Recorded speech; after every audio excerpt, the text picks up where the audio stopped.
Voici une haie de thuya, comme il en existe tant depuis ces dernières années dans les lotissements. Planté petit, le thuya du Canada est censé pousser jusqu'à 20 mètres.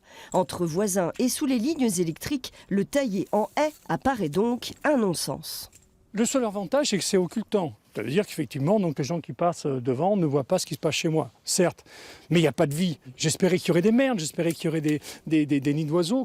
J'ai rien vu. À côté, j'ai commencé à planter du genêt, par exemple, donc pour une haie de séparation. Ça donne de la couleur, il y a de la vie. Là, il n'y en a pas. Donc je pense qu'effectivement, sincèrement, je vais le faire. Ouais. Je vais finir par l'arracher. Et c'est ce que souhaite désormais Limoges Métropole. Moins de thuyas, de lauriers ou autres cyprès qui surchargent les déchetteries de l'agglomération. Les déchets verts représentent 37%. L'arrachage est donc une solution. Encore faut-il que les propriétaires soient prêts à le faire. Moi oui, mon épouse non, oui.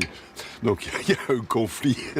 Personnellement, moi je les arracherai parce que ça devient très contraignant. Alors pour inciter à passer à autre chose, un nouveau dispositif s'ajoute désormais aux actions qui existaient déjà.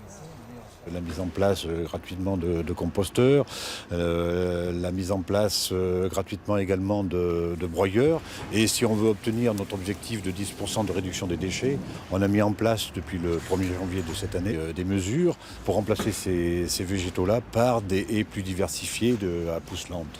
Donc le dispositif, c'est du coup, nous, sur présentation d'une facture, que ce soit l'arrachage de haies de thuya fait par un professionnel ou bien soi-même en tant que particulier, mais en louant du matériel, on nous présente cette facture, pièce d'identité, justificatif de domicile, un RIB pour qu'on puisse vous rembourser, et il y a un remboursement de 50% de la facture avec un plafond de 400 €.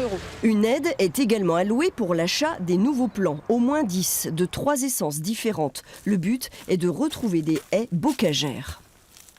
Une haie bocagère dite du Limousin, si on peut dire, c'est une haie qui est composée principalement par des essences qu'on trouve couramment dans la campagne et dans les milieux de la campagne limousine. Donc, ce sont des essences qui ont été naturalisées depuis de nombreuses années, de façon à avoir une haie qui va renforcer le côté biodiversité, à la fois pour son rôle au niveau des auxiliaires, au niveau des oiseaux, enfin le rôle écologique de la haie. Un jardin en toute intelligence donc pour retrouver aussi l'identité de notre territoire, ce bocage qu'on apprécie tant en Limousin.